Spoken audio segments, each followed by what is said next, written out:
ಮೊದಲನೇದಾಗಿ ಎಲ್ಲರಿಗೆ ಮುಸ್ಸಂಜೆ ಶುಭಕಾಮನೆಗಳು.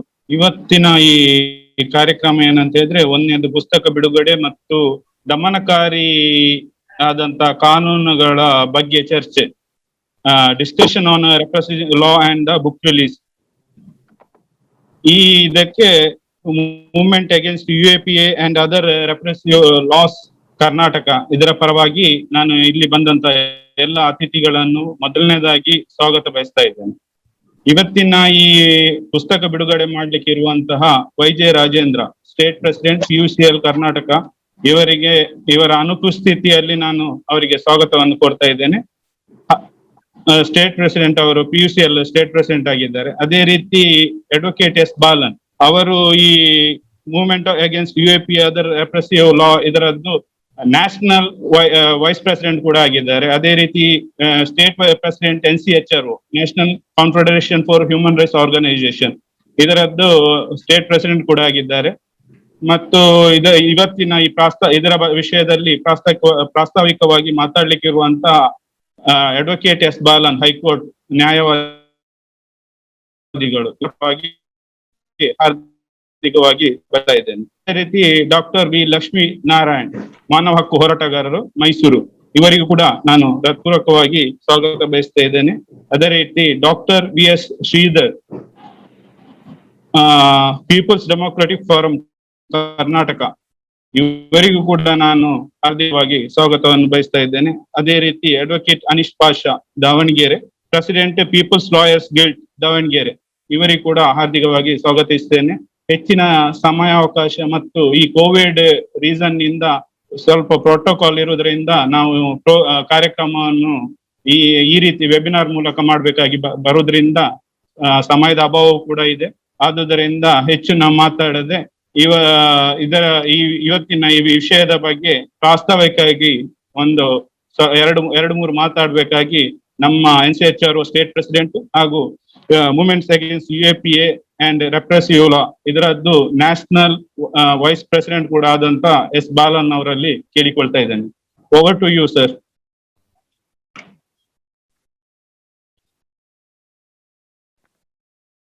ಎಲ್ಲರಿಗೂ ನಮಸ್ಕಾರ. ಈ ಪುಸ್ತಕ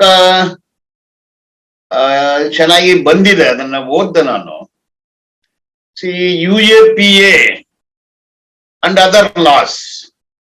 UAPA ಬಂದಾಗ ಇಟ್ ಇಸ್ ಅ ಪ್ರೊಸೀಜರಲ್ ಲಾ, ಅದ್ರ ಜೊತೆಗೇನೆ NIA ಆಕ್ಟ್ ಬರುತ್ತೆ, ಅದು ಪ್ರೊಸೀಜರಲ್ ಲಾ. UAPA ಬಂದು ಪೆನಲ್ ಲಾ. ಅದು ಎರಡನ್ನು ನಾವು ಅರ್ಥ ಮಾಡ್ಕೋಬೇಕಾಗತ್ತೆ. ಈಗ ಅದರ್ ಲಾಸ್ ಅಂದ್ರೆ ತಡ ಹೋಯ್ತು, ತಡಾನೇ ಈಗ Karnataka control of organised crime act ಅಂದು ಸೇಮ್ ತಡ ಪ್ರಾವಿಷನ್ ಹಾಗೆ ರಿಟೈನ್ ಮಾಡ್ಕೊಂಡಿದ್ದಾರೆ. ಅದೇ ರೀತಿ Maharashtra control of organised crime act, Gujarat control of terrorism and organised crime act, Chhattisgarh special powers act, ಇದು ಎಲ್ಲ ಕೂಡ ಈ ತಡ, ದಿ ಬೇಸಿಸ್ ಇಸ್ ತಡ. ಈ ಎಲ್ಲಾ ಕಾನೂನುಗಳು this is fundamentally against Article 19 1A to G.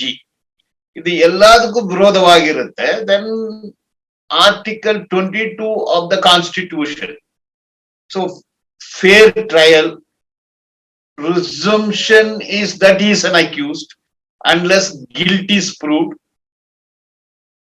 Right to silence, ಇದನ್ನೆಲ್ಲ ಹೊರತುಪಡಿಸಿ ಸ್ಟ್ರಕ್ಚರ್ ಮಾಡಿರೋ ಒಂದು ಕಾನೂನು ಇದು. ಈಗ UAP ಆಕ್ಟ್ ಅಂದ್ರೆ ಇದನ್ನ ರೂಟ್ಸ್ 1908 ಕ್ರಿಮಿನಲ್ ಲಾ ಅಮೆಂಡ್ಮೆಂಟ್ ಆಕ್ಟ್ ಗೆ ಹೋಗುತ್ತೆ. ಮೊಟ್ಟ ಮೊದಲು ಸ್ವತಂತ್ರ ಹೋರಾಟಗಾರನ ತಡೆಗಟ್ಟಲು, ಅವ್ರ ಸಂಘಟನೆಗಳ ತಡೆ ಮಾಡಿ ಬಂಧಿಸಿ ಜೈಲಲ್ಲಿ ಹಾಕುವ ಒಂದು ಕಾನೂನು 1908ನೇ ಇಸ್ವಿನಲ್ಲಿ ಬ್ರಿಟಿಷ್ನವರು ತಂದ್ರು. ತದನಂತರ 1963 ನೆಹರು ಪ್ರಧಾನ ಮಂತ್ರಿ ಇದ್ದಾಗ್ಲಿಂದ ಟ್ರೈ ಮಾಡಿ ಇಂದಿರಾ ಗಾಂಧಿ ಅವರು ಪ್ರಧಾನ ಮಂತ್ರಿ ಆದಾಗ 1967 ಅಲ್ಲಿ ಈ UAPA ಕಾಯ್ದೆ ಬಂತು. ಇದು ಸ್ಪೆಷಲಿ DMK ತಮಿಳುನಾಡು, ಅದು ದ್ರಾವಿಡ ನಾಡು ಅಂದ್ರು, ಅದಕ್ಕೋಸ್ಕರ ಬಂದಿದ್ದು. ಮತ್ತೆ ಟಡಾ ಬಂತು. ಟಡಾ ರೆಪಲ್ ಆದ್ಮೇಲೆ ವಾಜಪೇಯಿ ಸರ್ಕಾರದಲ್ಲಿ ಫೋಟಾ ತಂದ್ರು 2002 ನಲ್ಲಿ. ಅದು 2004 ಕಾಂಗ್ರೆಸ್ ಬಂದಾಗ ಫೋಟೋನ ರೆಪಲ್ ಮಾಡಿ ಆವತ್ ದಿವಸನೇ ಕೆಲವು ಅಮೆಂಡ್ಮೆಂಟ್ ಮಾಡಿ UAPA ಆಕ್ಟ್ ಅನ್ನ ತಂದ್ರು. ತದನಂತರ 2008 ಇದು based on resolution number 1373 UN resolution 2001. ಆದ್ರಿಂದ ಎಲ್ಲ ಅಂಶಗಳು ತಕೊಂಡು ಇದನ್ನ ಸ್ಟ್ರಕ್ಚರ್ ಮಾಡಿದ್ರು. ಅಂದ್ರೆ structure act and the scope of UAP act. Structure ಅಂತ ಮಾಡಿದ್ರೆ ಡೆಫಿನೇಷನ್ ನಲ್ಲಿ KLM terrorist act, KL terrorist organisation, terrorist gang ಅಂದ್ರು. ಇದು KLM. ಮತ್ತೆ OP unlawful activity, unlawful association. Section 3 to 5 ಈಗ ಒಂದು ಜಾಯಿಂಟ್ ಸೆಕ್ರೆಟರಿ ಯಾವ ಸಂಘಟನೆ ಬೇಕಾದ್ರೇನೋ ಬ್ಯಾನ್ ಮಾಡಬಹುದು. ಸೆಕ್ಷನ್ 3 ಅದು ಒಂದು ಅಧಿಕಾರ joint secretary of the home ಮಿನಿಸ್ಟ್ರಿಗೆ ಕೊಟ್ಬಿಟ್ಟಿದ್ದಾರೆ. ಈಗ ಸೆಕ್ಷನ್ 35 ಆಫ್ UA ಆಕ್ಟ್ ಪ್ರಕಾರ 41 ಸಂಘಟನೆಗಳು ಇಡೀ ದೇಶದಲ್ಲಿ ಈಗ ಬ್ಯಾನ್ ಮಾಡಿದ್ದಾರೆ. ಈ ಸಂಘಟನೆಗಳಲ್ಲಿ ಈಗ ಲೆಫ್ಟ್ ವಿಂಗ್ ಆರ್ಗನೈಸೇಷನ್ಸ್ ಅಂದ್ರೆ ಆದಿವಾಸಿಗಳ ಪರ ಹೋರಾಟ ಮಾಡೋರು, ರೈತರು, ಕಾರ್ಮಿಕರು, ದಲಿತರು, ಅಲ್ಪಸಂಖ್ಯಾತರು, ಈ ಸಂಘಟನೆಗಳು ಮಾತ್ರ ಬ್ಯಾನ್ ಮಾಡಲಾಗಿದೆ. ಅಂದ್ರೆ ಮೆಜಾರಿಟೇರಿಯನ್ ಉಗ್ರಗಾಮಿ ಸಂಘಟನೆಗಳಾದ RSS, BJP, ಬಜರಂಗ್ ದಲ್, 2002 ಗುಜರಾತ್ ಅಲ್ಲಿ ಸಾವಿರಾರು ಇಸ್ಲಾಮಿಯರನ್ನ ಕೊಂದವರು, ಅದಕ್ಕೆ ಕಾರಣವಾಗಿ ಇದ್ದವರು, ಆ ಸಂಘಟನೆಗಳನ್ನ ಇದುವರೆಗೆ ತಡೆ ಮಾಡಿಲ್ಲ, ಬ್ಯಾನ್ ಮಾಡಿಲ್ಲ. ಅದೇ ರೀತಿ ಮುಜಾಫರ್ ನಗರ್, ಉತ್ತರ ಪ್ರದೇಶ್, ಮಾಬ್ ಲಿಂಚರ್, ದಲಿತರ ಮೇಲೆ ದಾಳಿ, ಇದು ಇಡೀ ದೇಶ ಪೂರ್ತಿ ದಾಳಿ ಆಗುತ್ತೆ. ಅವರು ಒಂದು IT ಸೆಲ್ ಅನ್ನು ಇಟ್ಕೊಂಡು ಪ್ರತಿ ಚಿಂತಕರನ್ನು ಥ್ರೆಟನ್ ಮಾಡ್ತಾರೆ. ಈಗ ದಬೋಲ್ಕರ್ನ ಕೊಂದ್ರು, ಕಲ್ಬುರ್ಗಿನ ಕೊಂದ್ರು, ಪನ್ಸಾರನ ಕೊಂದ್ರು, ಗೌರಿ ಲಂಕೇಶನ್ನ ಕೊಂದ್ರು, ಬೆಳಗಾಮಲ್ಲಿ ಥಿಯೇಟರ್ಗೆ ಬಾಂಬ್ ಇಟ್ರು, ಪನ್ವಲ್ ಅಲ್ಲಿ ಗೋವಾಲ್ಲಿ ಬಾಂಬ್ ಇಟ್ರು, ಕ್ಯಾಚಸ್ ಆಫ್ ಆರ್ಮ್ಸ್ ATS ಎಲ್ಲ ಮಾಡಿದ್ರು. ಈ ಸಂಘಟನೆಗಳನ್ನ ಯಾವುದು ಕೂಡ UAPA ಆಕ್ಟ್ ಅಲ್ಲಿ ಬ್ಯಾನ್ ಮಾಡಿಲ್ಲ. ಹಾಗಂದ್ರೆ ಏನಾಗುತ್ತೆ, the structure it self is to protect dominant majoritarian community, dominant majoritarian class. ಅಂದ್ರೆ ಈ ದೇಶದಲ್ಲಿ ಇಬ್ಬರನ್ನ ಮಾತ್ರ ಇದರಲ್ಲಿ ಸೇರಿಸಿಲ್ಲ. ಯಾವ್ದಂದ್ರೆ ಒಂದು corporates. No corporates who have looted the wealth of this nation, either it is a mineral wealth or other natural resources or human resources. None of the corporates are accused in this act. ಅಂದ್ರೆ corporate ಗಳನ್ನ protect ಮಾಡ್ತಾರೆ. ಅದೇ ಸಂದರ್ಭದಲ್ಲಿ ಹಿಂದೂ ರಾಷ್ಟ್ರವಾದಿಗಳು ಅವ್ರನ್ನ ಕೂಡ ಇದು ಯಾರು ban ಮಾಡಿಲ್ಲ. ಒಬ್ಬರು ಕೂಡ UAPA ಆಕ್ಟ್ ಅಲ್ಲಿ ಯಾರು ಬಂಧಿಸಿಲ್ಲ. ಈ ಸೆಕ್ಷನ್ ಇದು ಅಂದ್ರೆ ಏನಾಗಿದೆ ಅಂದ್ರೆ, this is in violation of article 14 equality before law, equal protection of law, ಈಕ್ವಾಲಿಟಿಗೆ ವಿರೋಧವಾಗಿದೆ. ಮೆಜಾರಿಟೇರಿಯನ್ ಕಾರ್ಪೊರೇಟ್ ಹಿಂದೂ ಮನಿವಾದಿಗಳು ಅಂದ್ರೆ ಬ್ರಾಹ್ಮಣ, ಬನಿಯ, ಕಾರ್ಪೊರೇಟ್, ಮಿಲಿಟರಿಸ್ಟಿಕ್, ಫ್ಯಾಸಿಸ್ಟ್ ಗಳನ್ನ ಈ ಕಾಯ್ದೆಯಲ್ಲಿ ಯಾವ ಸಂಘಟನೆ ಕೂಡ ತಡೆ ಆಗಿಲ್ಲ, ಬ್ಯಾನ್ ಆಗಿಲ್ಲ. ಈಗ ಮ್ಯಾರಿಲ್ಯಾಂಡ್ ಯೂನಿವರ್ಸಿಟಿ ಆಫ್ ಅಮೆರಿಕಾದಲ್ಲಿ ಒಂದು ರಿಪೋರ್ಟ್ ಕೊಟ್ಟಿದ್ದಾರೆ.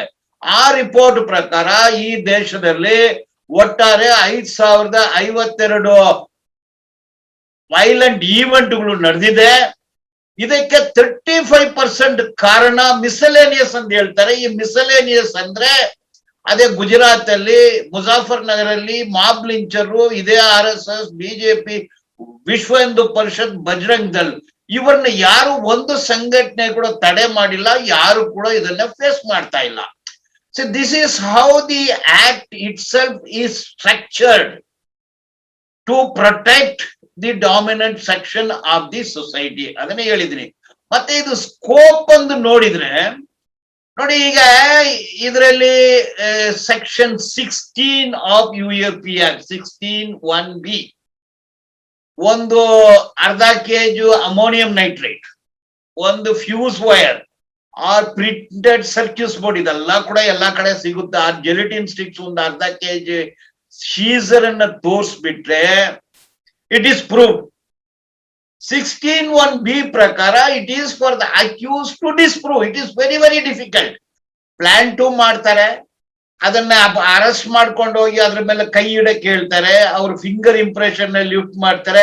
It is very easy for the investigating agency to concoct ಇದು. Then you are a member of some banned organisation ಅಂತ ಹೇಳ್ಬಿಟ್ರೆ ಅವರು ಅದನ್ನ ಪ್ರೂವ್ ಮಾಡುವ ಅವಶ್ಯಕತೆ ಇಲ್ಲ. ಸೆಕ್ಷನ್ 38(1)(b) ಪ್ರಕಾರ ಇಟ್ ಈಸ್ ಪ್ರೆಸ್ಯೂಮ್ಡ್. ಈಗ ತನಿಖಾಧಿಕಾರಿಗಳು ಇವನು ಇಂತ ಮಾವೋಯಿಸ್ಟು, ಇವನು ಹಿಂಗ ಆಗಿದ್ದಾನೆ ಅಂತ ಹೇಳ್ಬಿಟ್ರೆ ಇಟ್ ಈಸ್ ಪ್ರೆಸ್ಯೂಮ್ಡ್. ಇದ್ರ ಎರಡೇ ವಿಷಯ. ನೆಕ್ಸ್ಟ್ 43(d)(5) ಬೇಲ್ ಅನ್ನೋದು ಇಲ್ವೇ ಇಲ್ಲ. ಈ UAPA ಕಾಯ್ದೆಯಲ್ಲಿ ಅರೆಸ್ಟ್ ಆಂಟಿಸಿಪೇಟರಿ ಬೈಲ್ ಇಲ್ಲ, ಅರೆಸ್ಟ್ ಆಗ್ಲೇಬೇಕು. ಅರೆಸ್ಟ್ ಆದ್ಮೇಲೆ ಬೇಲೇ ಇಲ್ಲ. ಏನ್ ಹೇಳುತ್ತೆ, ಅವನು ಅಪರಾಧಿ ಅಲ್ಲ, ಅವನ್ನ ಬಿಟ್ರೆ ಮತ್ತೆ ಅವನು ತಪ್ಪು ಮಾಡೋದಿಲ್ಲ. ಪ್ರೈಮಾ ಫೇಸಿ ಟ್ರೂ ಡಿಸ್ಪ್ರೂವ್ ಮಾಡ್ಬೇಕು ಅಂದ್ರೆ ಬೇಲ್ ಅನ್ನೋದು ಇಲ್ವೇ ಇಲ್ಲ. ಈಗ ಇಡೀ ದೇಶದಲ್ಲಿ ಈ ಕಾಯ್ದೆಯಲ್ಲಿ ಬಂಧಿಸಿರೋರು 14 ವರ್ಷ ಜೈಲಲ್ಲಿದ್ದಾರೆ as under trial prisoners. Arrest ಆದ್ಮೇಲೆ ನೋ ಬೇಲ್. ಯಾವ ಕೋರ್ಟ್ ಬೇಲ್ ಕೊಡಲ್ಲ. ಅದು ಕರ್ನಾಟಕ ಹೈಕೋರ್ಟ್ ಇರ್ಲಿ, ಅದು ಯಾವ ಕೋರ್ಟ್ ಇರ್ಲಿ, ಸುಪ್ರೀಂ ಕೋರ್ಟ್ ಇರ್ಲಿ, ಯಾವ ಕೋರ್ಟ್ ಬೇಲ್ ಕೊಡಲ್ಲ. ಯಾವುದೋ ಒಂದು ಅಂತಾದ್ರಲ್ಲಿ ಬೇಲು ಸಿಗೋದು, ಬೇಲ್ ಸಿಗೋದಿಲ್ಲ. I have seen people are languishing in jail for years. ಈಗ ಮದನಿ ಕೇಸು 11 ವರ್ಷ, ಎವಿಡೆನ್ಸ್ ಯಾವುದೂ ಇಲ್ಲ, ಆದ್ರೇನೋ ಹೈಕೋರ್ಟ್ ಬೇಲಲ್ಲಿ ಬಿಡೋದಿಲ್ಲ. ಈಗ ಭೀಮಾ ಕೊರೆಗಾನ್ ಕೇಸಲ್ಲಿ, ಭೀಮಾ ಕೊರೆಗಾನ್ ಇನ್ಸಿಡೆಂಟ್ಗೂ ಆವತ್ತು ಆ ಪ್ರೋಗ್ರಾಮ್ಗೂ ಸುಧಾ ಭರದ್ವಾಜ್ಗೂ ಆರ್ ಫಾದರ್ ಸ್ಟ್ಯಾನ್ ಇವ್ರು ಯಾರಿಗೂ ಸಂಬಂಧನೇ ಇಲ್ಲ. ಆ ಸ್ಪಾಟ್ ಅಲ್ಲಿ ಯಾರು ಇರ್ಲಿಲ್ಲ. ಯಾವುದೋ ಒಂದು ಅವರು ಲ್ಯಾಪ್ಟಾಪ್ ಅಲ್ಲಿ ಏನೋ ಸಿಕ್ತಂದು ಅದು ಕೂಡ ಅಮೆರಿಕಾಗೆ ರೆಫರ್ ಮಾಡಿ ಅದು ಫೇಕ್ ಅಂದು ಕೂಡ ಬಂದಿದೆ. ಅಂದ್ರೆ ಇದಕ್ಕೆ ಏನ್ ಮಾಡಿದಾರೆ ಅಂದ್ರೆ, ಈಗ NIA national investigating agency act ಇದನ್ನ 2008ರಲ್ಲಿ ಕಾಂಗ್ರೆಸ್ ಸರ್ಕಾರ ಇದ್ದಾಗಲೇ ಮಾಡಿದ್ರು. This takes away the federalism. ಈಗ ಈವನ್ CBI ತನಿಖೆ ಮಾಡ್ಬೇಕಂದ್ರೆ ಸ್ಟೇಟ್ ಗವರ್ಮೆಂಟ್ ಅವ್ರಿಗೆ ಪರ್ಮಿಷನ್ ಕೊಟ್ರೆ ಮಾತ್ರ ತನಿಖೆ ಮಾಡಕ್ಕಾಗುತ್ತೆ. But 6 subsection 5 of NIA suo motu ತಗೊಂಡ್ಬಿಡ್ಬೋದು. ಈಗ ಭೀಮಾ ಕೊರೆಗಾನ್ ಕೇಸ್ ಅಲ್ಲಿ ನಡೆದಿದ್ದು ಅದೇ. ಬಿಜೆಪಿ ಸರ್ಕಾರ ಮಹಾರಾಷ್ಟ್ರದಲ್ಲಿ ಆಡಳಿತದಲ್ಲಿ ಇದ್ದಾಗ ಲೋಕಲ್ ಪೊಲೀಸ್ನವರು ಇದನ್ನ ತನಿಖೆ ಮಾಡಕ್ಕೆ ಶುರು ಮಾಡಿದ್ರು, ಅವ್ರನ್ನೆಲ್ಲ ಬಂಧಿಸಿದ್ರು. When the government was changed, the present ruling dispensation of Maharashtra, they wanted to reinvestigate. They wanted to find the fact. ಆ ಸಂದರ್ಭದಲ್ಲಿ ಏನ್ ಮಾಡಿದ್ರು, NIA took over the matter. So thus they have locked the hands of state government. ಅಂದ್ರೆ ಇದು very very dangerous act. ಇದರಲ್ಲಿ ಸುಮಾರು 5922 ಕೇಸ್ಗಳು register ಆಗಿದೆ. They are all facing trial for years and years. ಅದರಿಂದ ಈ UAPನ ಹೆಂಗ್ ಫಾರ್ಮುಲೇಟ್ ಮಾಡ್ತಾರೆ ಅಂದ್ರೆ, ಒಂದೇ ಅವ್ರ ಪದಗಳು ಯೂಸ್ ಮಾಡೋದು. ಮಾವೋಯಿಸ್ಟ್ ಅಂತಾರೆ, ಒಂದು ಮಾವೋಯಿಸ್ಟ್ ಲಿಟ್ರೇಚರ್. ಜಿಹಾದಿ ಅಂತಾರೆ, ಕೊರಾನ್ ರಿಕವರಿ ಮಾಡ್ತಾರೆ, ಒಂದು ಲ್ಯಾಪ್ಟಾಪ್ ರಿಕವರಿ ಮಾಡ್ತಾರೆ, ಒಂದು ಮೊಬೈಲ್ ಫೋನ್ ರಿಕವರಿ ಮಾಡ್ತಾರೆ, ಆಮೇಲೆ ಒಂದು CD DVR ನ ರಿಕವರಿ ಮಾಡ್ತಾರೆ, ಒಂದು ಪ್ರಿಂಟೆಡ್ ಸರ್ಕ್ಯೂಟ್ ಬೋರ್ಡ್ ಅನ್ನ ರಿಕವರಿ ಮಾಡ್ತಾರೆ, ಮತ್ತೆ ಒಂದು ಅರ್ಧ ಕೆಜಿ 3/4 ಕೆಜಿ ಜೆನೆಟಿಲ್ ಇದೆಲ್ಲಾನು ಮಾರ್ಕೆಟ್ ಅಲ್ಲಿ ಸೆಕೆಂಡ್ ಹ್ಯಾಂಡ್ ಮಾರ್ಕೆಟ್ ಅಲ್ಲಿ ಎಲ್ಲಾಗ್ಲೂ ಸಿಗುತ್ತೆ. ಇದನ್ನೆಲ್ಲ ಸೇರಿ ಲಾಜಿಸ್ಟಿಕ್ ಅಂತಾರೆ, ಕಾನ್ಸ್ಪಿರಸಿ ಅಂತಾರೆ. ಕಾನ್ಸ್ಪಿರಸಿ ಯಾವ ಸಂದರ್ಭದಲ್ಲಿ ನಡೀತೋ ಅವ್ರು ಯಾರು ಸಾಕ್ಷಿ ಇರೋದಿಲ್ಲ. ಎಲ್ಲಾನು ಹೆಂಗ್ ಸೃಷ್ಟಿ ಮಾಡ್ತಾರೆ ಅಂದ್ರೆ, ಒಂದು ಪರ್ಸನ್ ಅನ್ನ ಬಂಧಿಸುವಾಗ ಅವ್ರ ಮೇಲೆ ಯಾವುದೇ ಮೆಟೀರಿಯಲ್ ಇರಲ್ಲ, ನೋ ಶೇಡ್ ಆಫ್ ಮೆಟೀರಿಯಲ್. ಬಂಧಿಸಿದ ಮೇಲೆ ಅವ್ರದ್ದು ತಪ್ಪೊಪ್ಪಿಗೆ ಅಂದು ಸ್ಕ್ರಿಪ್ಟ್ ಪೊಲೀಸ್ನವರೇ ಬರೀತಾರೆ. ಆಮೇಲೆ ಒಂದೊಂದಾಗಿ ಕ್ರಿಯೇಟ್ ಮಾಡ್ತಾರೆ. These are all fabricated, manufactured, planted documents. Therefore not only UAPA, even NIA should go. It is a state subject. Unless state gives power or authority to the central agency, they have no business to intervene with the law and order. But idu federalism ge dhakke madide, UAPA should go, NIA also should go. Consequently, COCA, MOCA, Gujarat Control of Terrorism and Organized Crime Act should go. Similarly, suppression of Gujarat Special Power Act. ಇಂಥ ಕಾನೂನುಗಳು ಇದೆಲ್ಲ ಕೂಡ ಮಾನವ ಹಕ್ಕುಗಳಿಗೆ ವಿರೋಧವಾದ ಕಾನೂನು, ಸಂವಿಧಾನಕ್ಕೆ ವಿರೋಧವಾದ ಕಾನೂನು, international covenants of civil and human rights ವಿರೋಧವಾದ ಕಾನೂನು. In a nutshell, the structure is inhuman. The scope is to throttle the voice of dissent. ಈಗ CIA ವಿರೋಧ ಹೋರಾಟ ಮಾಡಿದ್ರೆ UAPA ಬರುತ್ತೆ, NIA ಬರುತ್ತೆ. ರೈತರ ಹೋರಾಟಕ್ಕೆ ಬೆಂಬಲ ಕೊಟ್ಟರೆ UAPA, NIA. ಕಾರ್ಮಿಕರ ಕಾನೂನುಗಳು ತಿದ್ದುಪಡಿ ಮಾಡಿದ್ರೆ UAPA, NIA. ದೇಶವನ್ನು ಮಾರಾಟ ಮಾಡ್ತಾರೆ ಅಂತ ಕೇಳಿದ್ರೆ UAPA, NIA. ದೇಶದ ಸಂವಿಧಾನ ಬದ್ಧವಾಗಿ ಇರೋ ಇನ್ಸ್ಟಿಟ್ಯೂಷನ್ಸ್, ಆಯೋಗಗಳನ್ನ ಹೊಡೆದಾಕ್ತಾರೆ ಎಂದು ಕೇಳಿದ್ರೆ UAPA. ಇದು ಸಾಮಾನ್ಯ ಜನರನ್ನ ಸ್ವತಂತ್ರ ಹೋರಾಟ ಕಾಲದಲ್ಲಿ ಹೋರಾಟ ಮಾಡಿ ಪಡೆದಿರುವ ಹಕ್ಕು. ಆರ್ಟಿಕಲ್ 19(1)(a) to G ಏನ್ ಸುಮ್ಮನೆ ಬಂದಿರುವ ಹಕ್ಕು ಅಲ್ಲ, ಸಂವಿಧಾನ ಬದ್ಧವಾಗಿ ಬಂದಿರುವ ಹಕ್ಕು. ಅದಕ್ಕೆ ಮೇಲೆ ಇದು ಹುಟ್ಟು ಹಕ್ಕು. ಇದನ್ನ ಈಗಿರೋ ರೂಲಿಂಗ್ ಡಿಸ್ಪೆನ್ಸೇಷನ್, ಇದು ಹೈಬ್ರಿಡ್ ಮಾಡೆಲ್. ಹಿಂದೂ ರಾಷ್ಟ್ರ ಅನ್ನೋದನ್ನ ಇವಾಗ ಅವರು ಕಾರ್ಪೊರೇಟ್ ಹಿಂದೂ ರಾಷ್ಟ್ರವಾಗಿ ಮಾಡ್ಕೊಂಡಿದ್ದಾರೆ. ದೋಸ್ ಹೂ ಅಪೋಸ್ ಕಾರ್ಪೊರೇಟ್ ಹಿಂದೂ ರಾಷ್ಟ್ರ, UAPA ಬರುತ್ತೆ, NIA ಬರುತ್ತೆ. ಇದನ್ನ kick out UAPA, kick out NIA. ಅದು ಬೇಡವೇ ಬೇಡ, ಅದನ್ನ ರದ್ದು ಮಾಡಿ. IPC, CRPC, ಎವಿಡೆನ್ಸ್ ಆಕ್ಟ್ ಅಲ್ಲಿ ಎಲ್ಲಾ ಅಂಶಗಳಿದೆ, ಇದನ್ನೇ ಮುಂದುವರಿಸಿ ಅಂದ್ ಕೇಳ್ಕೊಂಡು. ಈಗ ಇದು very good venture of the organisation who have taken up this issue, and I have gone through with the book. It covers by and large both the structure as well as the scope. What is lacking is how to defend the persons who are falsely implicated in this case. I have been telling we should have a mechanism. We should have a mechanism to protect. ಈಗ recent ಆಗಿ ಒಬ್ಬ Fahad ಅಂದು ಮೈಸೂರಲ್ಲಿ arrest ಮಾಡಿದ್ರು. And ಇದು ಸರಿಯಾಗಿ legal assistance ಇಲ್ಲದೆ ಪಾಪ 13 ವರ್ಷ ಜೈಲಲ್ಲಿದ್ದ. ಒಂದು ಕುನಾಲ್ ಅಂದು ಒಂದು ಅಡ್ವೊಕೇಟ್ ನನಗೆ ರೆಫರ್ ಮಾಡಿ, I could able to recall the IO cross examine ಮಾಡಿ UAPA ಇಂದ ಅಬ್ಸಲ್ಯೂಟ್ಲಿ ಅಕ್ಯೂಟಲ್ ಸಿಗಿದೆ. ಅಂದ್ರೆ though the act is draconian, it is possible to protect the accused in this case. Therefore, we should evaluate a strategy, form a committee to protect the innocents who are facing this draconian trial before various forms, particularly the NIA courts. Idrinda, this is a good attempt. We should fight for a repeal of these draconian acts on the one side, and also we should evaluate a strategy to protect the accused who are implicated in these cases. Thank you, comrades. Thank you, one and all. Thank you sir, thank you Balan sir.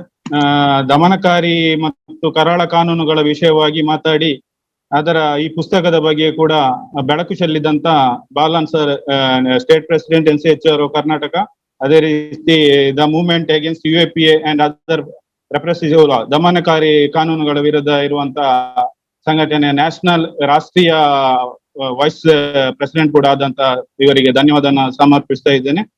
ಈಗ ಈ ಪುಸ್ತಕ ಬಿಡುಗಡೆ ಕಾರ್ಯಕ್ರಮವನ್ನು ನಮ್ಮ YJ Rajendra sir, state president PUCR Karnataka, ಇವರ ಮುಖಾಂತರ ಇವರು ಮಾಡಿಕೊಡ್ಬೇಕಾಗಿ ಕೇಳಿಕೊಳ್ತಾ ಇದ್ದೇನೆ.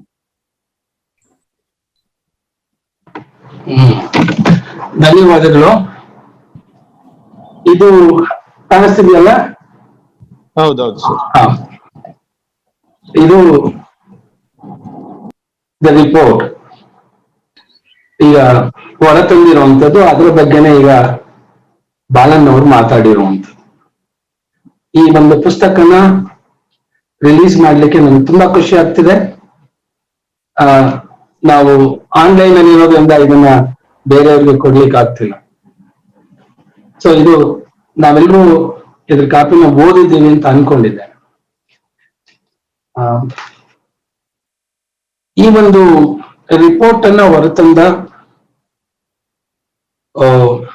Movement against UAPA and draconian laws, ಇವರಿಗೆ ಪ್ರಥಮವಾಗಿ ನಾನು ಅಭಿನಂದನೆಯನ್ನ ಸಲ್ಲಿಸ್ತೇನೆ. ಈ ಕಾಲಘಟ್ಟದಲ್ಲಿ, ಈ ಸಂದರ್ಭದಲ್ಲಿ ಈ ರೀತಿ ಸಮಗ್ರವಾದಂತಹ ಒಂದು ವರದಿಯನ್ನು ತರುವಂತದ್ದು ಅಗತ್ಯ ಇತ್ತು. ಇದು ಕೇವಲ ಕರ್ನಾಟಕ ಫೋಕಸ್ ಮಾಡಿ ಸಿದ್ಧಪಡಿಸಿರೋ ರಿಪೋರ್ಟ್ ಅಲ್ಲ. ಇಡೀ ಭಾರತದಲ್ಲಿ ಏನೆಲ್ಲ ವಿದ್ಯಮಾನಗಳು ನಡೀತಿವೆ ಆ ವಿದ್ಯಮಾನಗಳ ಬಗ್ಗೆ ಸಾಕ್ಷಿ ಸಹಿತ, ಪುರಾವೆಗಳ ಸಹಿತ ಈ ಒಂದು ವರದಿಯನ್ನ ಸಿದ್ಧಪಡಿಸಿರುವಂತದ್ದು ಸ್ವಾಗತಾರ್ಹ. ಅವರಿಗೆ ಅಭಿನಂದನೆಯನ್ನ ಸಲ್ಲಿಸ್ತೇನೆ. ಈ ರಿಪೋರ್ಟ್ನ ನಾನು ಓದಿದ್ದೇನೆ. ಈ ಓದಿ ಆದ್ಮೇಲೆ ನನಗೆ ಅನಿಸಿದ್ದೇನೆಂದ್ರೆ, ಈ ಇಡೀ ಒಂದು ರಿಪೋರ್ಟ್ ನಲ್ಲಿ ಸಾರಾಂಶವಾಗಿ ಔಟ್ಕಮ್ ಆಗಿ ಕಾಣೋದೇನೆಂದ್ರೆ, justice delayed and thereby justice denied ಅನ್ನೋದು ಬಹಳ ಕ್ಲಿಯರ್ ಆಗಿ ಎದ್ದು ಕಾಣಿಸ್ತದೆ. ಯಾರ್ಯಾರನ್ನ ಈ ಕಾಯ್ದೆಗಳ ಅನುಸಾರ ಅರೆಸ್ಟ್ ಮಾಡಿದ್ದಾರೆ ಅವರೆಲ್ಲರೂ ಕೂಡ ವರ್ಷಗಟ್ಲೆ ಜೈಲಲ್ಲೇ ಕೊಳೆಯುವಂತ, ಬೇಲ್ ಸಿಗದೆ ಇರುವಂತ ಒಂದು ಪರಿಸ್ಥಿತಿನ ನಾವು ಕಾಣ್ತೇವೆ. ಬಹಳ ಮುಖ್ಯವಾಗಿ ಈ ಒಂದು ಪುಸ್ತಕದಲ್ಲಿ, ಈ ವರದಿಯಲ್ಲಿ ಪ್ರಮುಖವಾದಂತ ಕರಾಳ ಕಾನೂನುಗಳನ್ನ ಪಟ್ಟಿ ಮಾಡ್ತಾರೆ, ಅದನ್ನ ವಿಶ್ಲೇಷಣೆ ಮಾಡ್ತಾರೆ.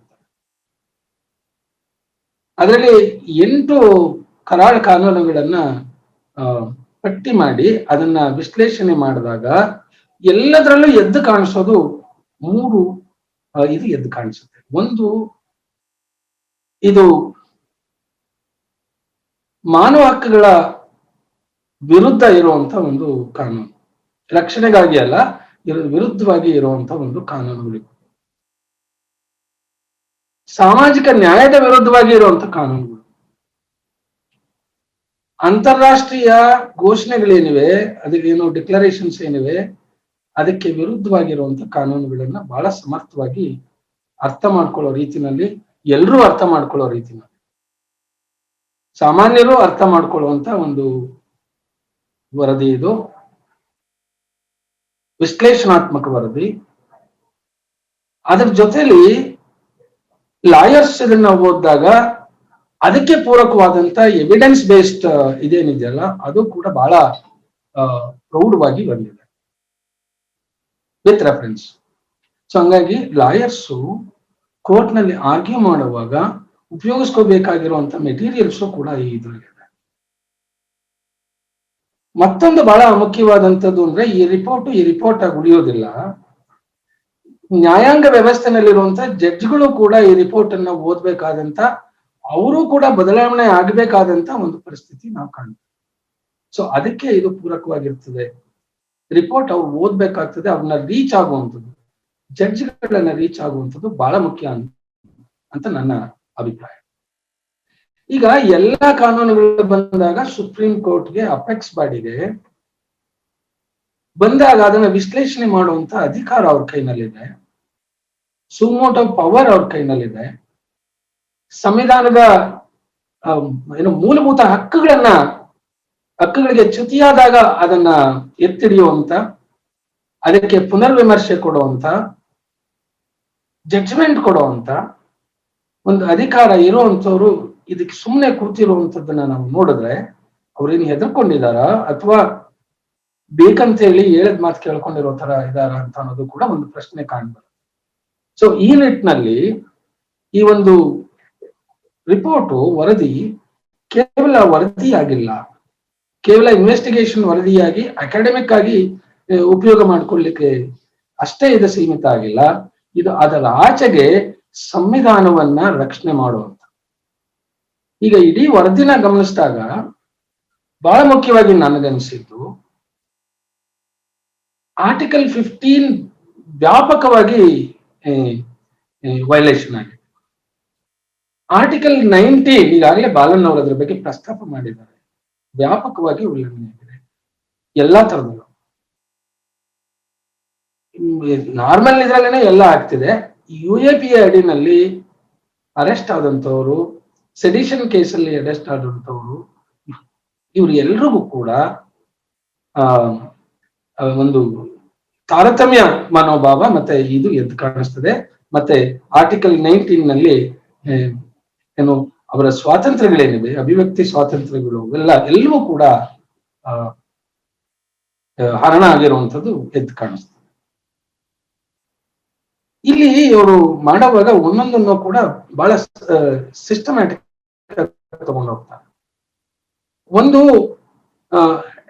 ರೆಪ್ರೆಸಿವ್ ಲಾಸ್ ಯಾವುದು ಅನಾಲಿಸಿಸ್ ಕೊಡ್ತಾರೆ, ಹಿಸ್ಟಾರಿಕಲ್ ಪರ್ಸ್ಪೆಕ್ಟಿವ್ ಹೇಳ್ತಾರೆ, ಅದಕ್ಕೆ ಸಂಬಂಧಪಟ್ಟಂತ ಅಂಕಿ ಅಂಶಗಳನ್ನ ಕೊಡ್ತಾರೆ. ಎಷ್ಟು ಜನ ಅರೆಸ್ಟ್ ಆಗಿದ್ದಾರೆ, ಎಷ್ಟು ಜನ ಅರೆಸ್ಟ್ ಆಗಿಲ್ಲ, ಕನ್ವಿಕ್ಷನ್ ಆಗಿದ್ದಾರೆ, ಅದರ ರೇಟ್ ಎಷ್ಟು, ಅದ್ರ ಬಗ್ಗೆ ಸಾಕ್ಷಿ ಅಂದ್ರೆ ಅಂಕಿ ಅಂಶಗಳನ್ನ ಕೊಡ್ತಾ ಹೋಗ್ತಾರೆ. ಆಮೇಲೆ ಎಲ್ಲಿ ಈ ಕಾಯ್ದೆಗಳ ಅನುಷ್ಠಾನಕ್ಕೆ ತರೋವಾಗ ಸಂವಿಧಾನದ ಬೇರೆ ಬೇರೆ ವಿಧಿಗಳು ಉಲ್ಲಂಘನೆ ಆಗ್ತವೆ ಅನ್ನೋದನ್ನ ಅವರು ಪ್ರಸ್ತಾಪ ಮಾಡ್ತಾ ಹೋಗ್ತಾರೆ.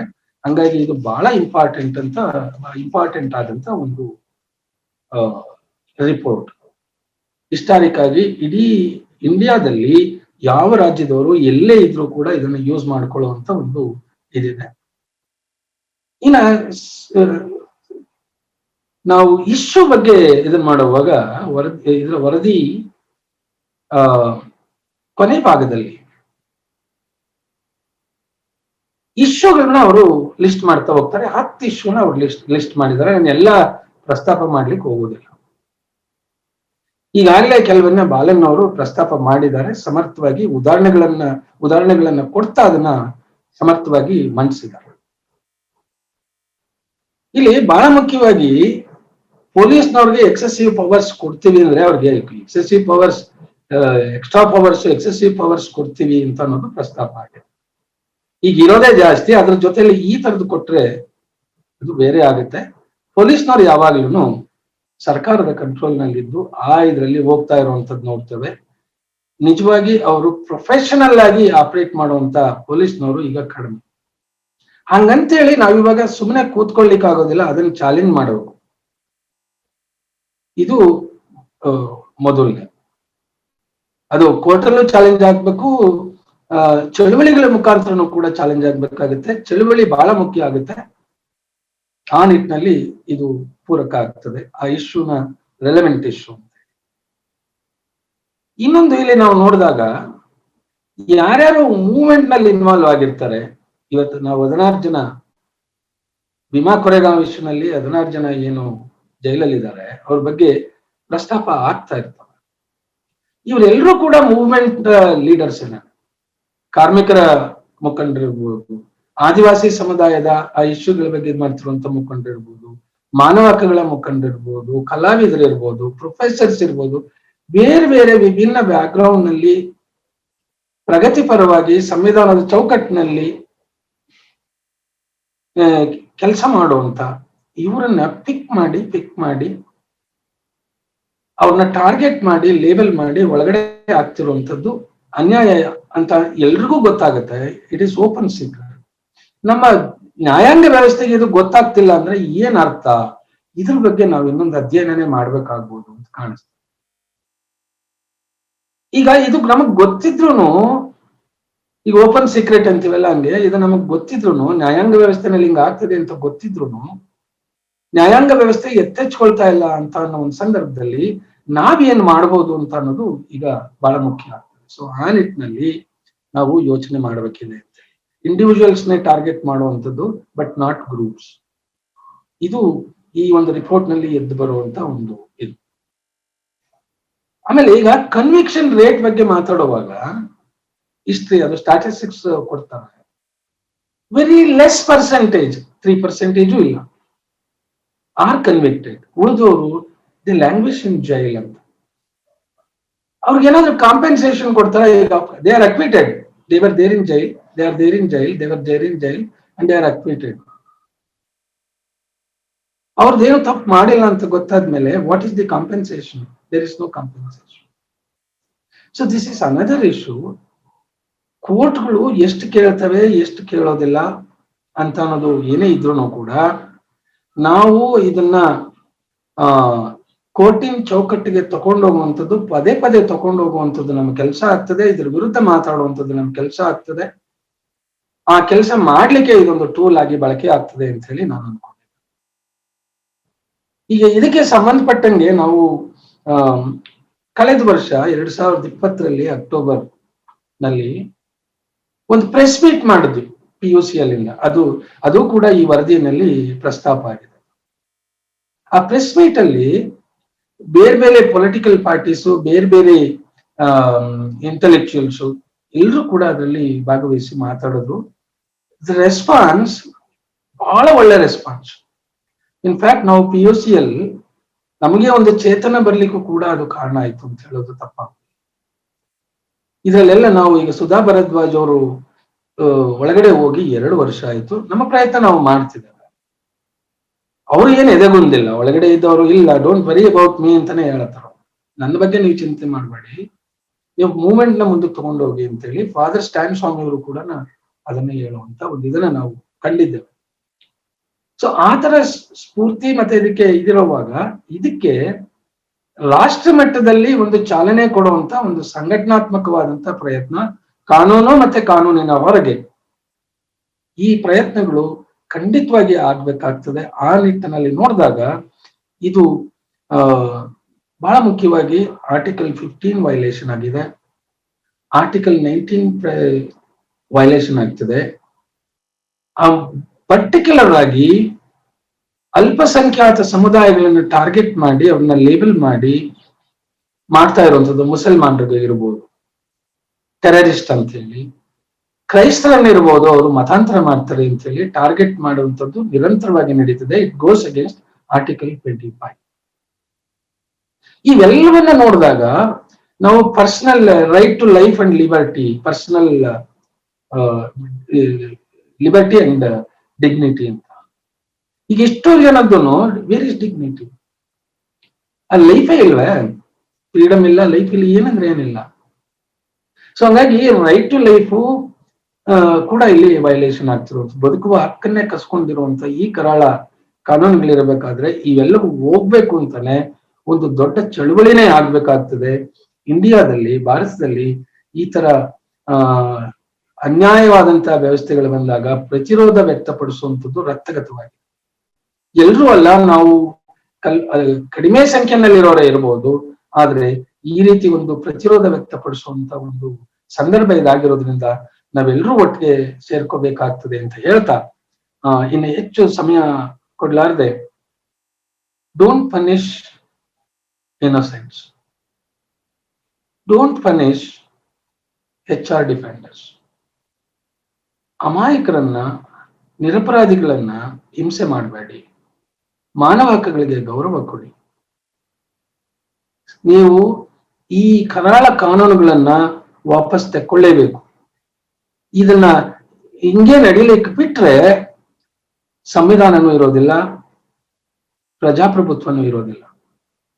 ಸೊ ನಾವು ನಮ್ಮ ಹಕ್ಕುಗಳನ್ನ ಉಳಿಸ್ಕೋಬೇಕು ಅಂದ್ರೆ ಸಂವಿಧಾನನ ಉಳಿಸ್ಕೋಬೇಕು.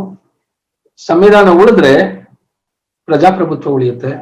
ಪ್ರಜಾಪ್ರಭುತ್ವ ಉಳಿದ್ರೆ ನಾವೆಲ್ಲರೂ ಉಳಿತೀವಿ, ನಮ್ಮ ಇಂಡಿವಿಜುವಲ್ ರೈಟ್ಸು ಕೂಡ ನಮಗೆ ಸಾಧ್ಯ ಆಗ್ತದೆ. ಆ ಒಂದು ಇದಕ್ಕೆ ಇದೊಂದು ಟೂಲ್ ಆಗಿ ಬಳಕೆ ಆಗ್ತದೆ. ಈ ರಿಪೋರ್ಟ್ ಒಂದು ಟೂಲ್ ಆಗಿ ಬಳಕೆ ಆಗ್ತದೆ. ನನಗಂತೂ ಬಹಳ ಖುಷಿಯಾಗಿದೆ, ವೈಯಕ್ತಿಕವಾಗಿ ಟೂಲ್ ಆಗ್ತದೆ ಅಂತ ಹೇಳ್ತಾ, ಇದನ್ನ ನಾವೆಲ್ಲರೂ ಕಲೆಕ್ಟಿವ್ ಆಗಿ, ಸಾಮೂಹಿಕವಾಗಿ ನಾವೆಲ್ಲರೂ ಇದನ್ನ ಕೈಗೆ ಎತ್ಕೊಂಡು ಮುಂದಕ್ಕೆ ತಗೊಂಡು ಹೋಗುವಂತ ಜವಾಬ್ದಾರಿ ಇದೆ ಅಂತ ಹೇಳ್ತಾ, ಈ ಸಂದರ್ಭದಲ್ಲಿ ನನಗೆ ಈ ಒಂದು ರಿಪೋರ್ಟ್ ಅನ್ನ ರಿಲೀಸ್ ಮಾಡ್ಲಿಕ್ಕೆ ಮತ್ತೆ ನನ್ನ ಅಭಿಪ್ರಾಯನ ಹಂಚ್ಕೊಳ್ಳಿಕ್ಕೆ ಅವಕಾಶ ಮಾಡಿಕೊಟ್ಟಂತ movement against UAPA and other laws, ಈ ನಮ್ಮ ಸ್ನೇಹಿತರಿಗೆ ಧನ್ಯವಾದನ ಅರ್ಪಿಸ್ತಾ ನನ್ನ ಮಾತನ್ನು ಮುಗಿಸ್ತೇನೆ. ಜೈ ಭೀಮ್. ನಮಸ್ಕಾರ. ಧನ್ಯವಾದಗಳನ್ನು ಸಮರ್ಪಿಸ್ತಾ ಇದ್ದೇನೆ. ಓಕೆ, ಈಗ ಡಾಕ್ಟರ್ ವಿ ಲಕ್ಷ್ಮೀನಾರಾಯಣ ಸರ್, ಮಾನವ ಹಕ್ಕು ಹೋರಾಟಗಾರರು, ಮೈಸೂರು, ಇವರ ಹತ್ರ ಈ ವಿಷಯದ ಬಗ್ಗೆ ಒಂದೆರಡು ಮಾತಾಡ್ಬೇಕಾಗಿ ಕೇಳಿಕೊಳ್ತಾ ಇದ್ದೇನೆ. ಎಲ್ಲರಿಗೂ ನಮಸ್ಕಾರ. ನಾನು ಸಹ ಪುಸ್ತಕ ಓದಿದೆ. ಈ ಪುಸ್ತಕದ ಬಗ್ಗೆ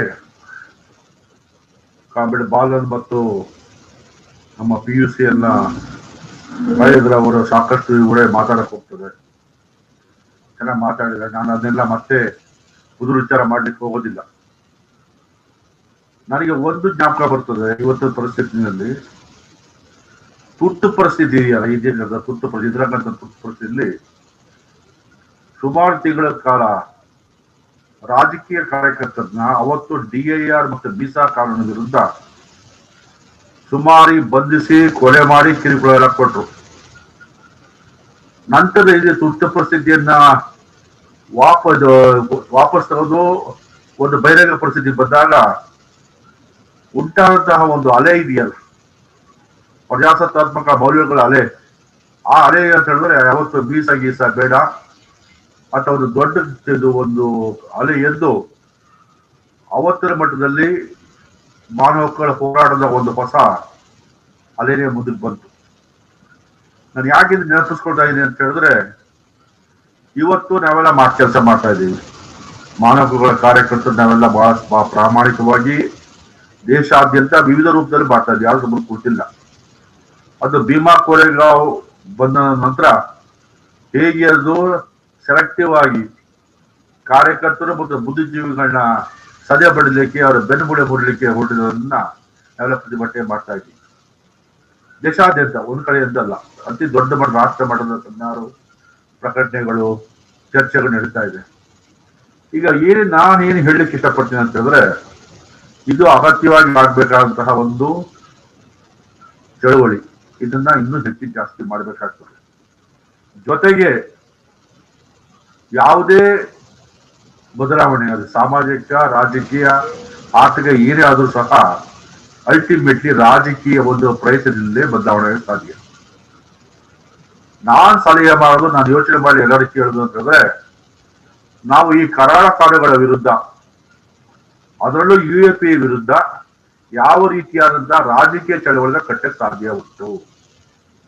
ಇದು ಒಂದು ಪ್ರಯತ್ನ ನಡೀತು, ಒಂದು ಕಳೆದ ವರ್ಷ ಇತ್ತೀಚೆಗೆ ಜಾರ್ಖಂಡ್ ಅಲ್ಲಿ ಶಿಬು ಸೋರೆನ್ ಮಗ, ಶಿಬು ಸೋರೆನ್ ಮತ್ತೆ CPA, CPM, CPML ಮತ್ತೆ ಇನ್ನು ಮಾನವ ಹಕ್ಕುಗಳೆಲ್ಲ UAPA ವಿರುದ್ಧ ಮತ್ತು ಕರಾಳ ಶಾಸನಗಳ ವಿರುದ್ಧ ಒಂದು ರೀತಿಯಾದಂತಹ ಪ್ರಯತ್ನ ಮಾಡೋದು.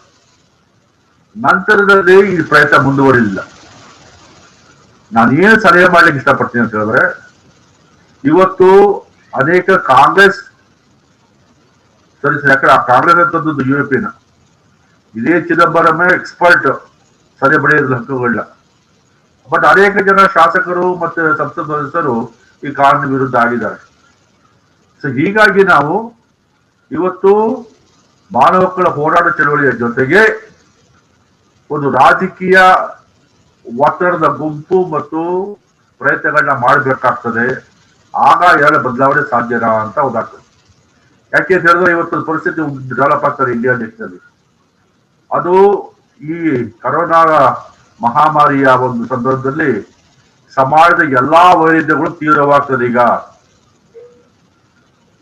ಮತ್ತೆ ಕರೋನಾನ ಹತೋಟಿ ಬಂದರೂ ಸಹ ನಂತರ ಉಂಟಾಗುವಂತಹ ಈ ಪರಿಸ್ಥಿತಿ ಇದೆಯಲ್ಲ, ಅತ್ಯಂತ ಭಯಾನಕ.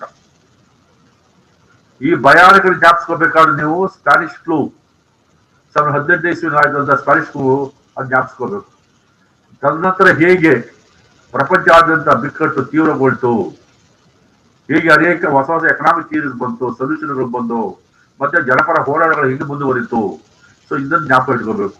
ಹೀಗಾಗಿ ನಾನೇನ್ ಹೇಳಿಕ್ ಇಷ್ಟಪಡ್ತೀನಿ ಅಂತ ಹೇಳಿದ್ರೆ, ಇವತ್ತಿನ ಕರೋನಾ ಬಿಕ್ಕಟ್ಟಿನ ನಂತರ ಈ ಸಮಾಜದಲ್ಲಿ ಆರ್ಥಿಕ, ಸಾಮಾಜಿಕ, ರಾಜಕೀಯ ಬಿಕ್ಕಟ್ಟು ತೀವ್ರಗೊಳ್ಳುತ್ತದೆ. ಇದು ಯಾರು ತಪ್ಪಕ್ಕೆ ಸಾಧ್ಯ ಇಲ್ಲ. ಯಾವುದೇ ಮಹಾನ್ ಸಂಘಟನೆ, ರಾಜಕೀಯ ಸಂಘಟನೆ, ಮಹಾನಾಯಕ ತಪ್ಪಕ್ಕೆ ಸಾಧ್ಯ ಇಲ್ಲ.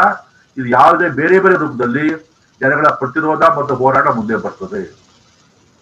ಅದಕ್ಕೆ ನಾವೆಲ್ಲ ತಯಾರಾಗಿ ಅಂತಹ ಒಂದು ಚಳವಳಿ ಮತ್ತು ಪ್ರತಿರೋಧ ಸನ್ನಿವೇಶದಲ್ಲಿ ಈ ಕಾನೂನುಗಳನ್ನ ರಿಪೀಲ್ ಮಾಡಲಿಕ್ಕೆ ರಾಜಕೀಯ ಹೋರಾಟವನ್ನು ಕಟ್ಟಬೇಕಾಗ್ತದೆ.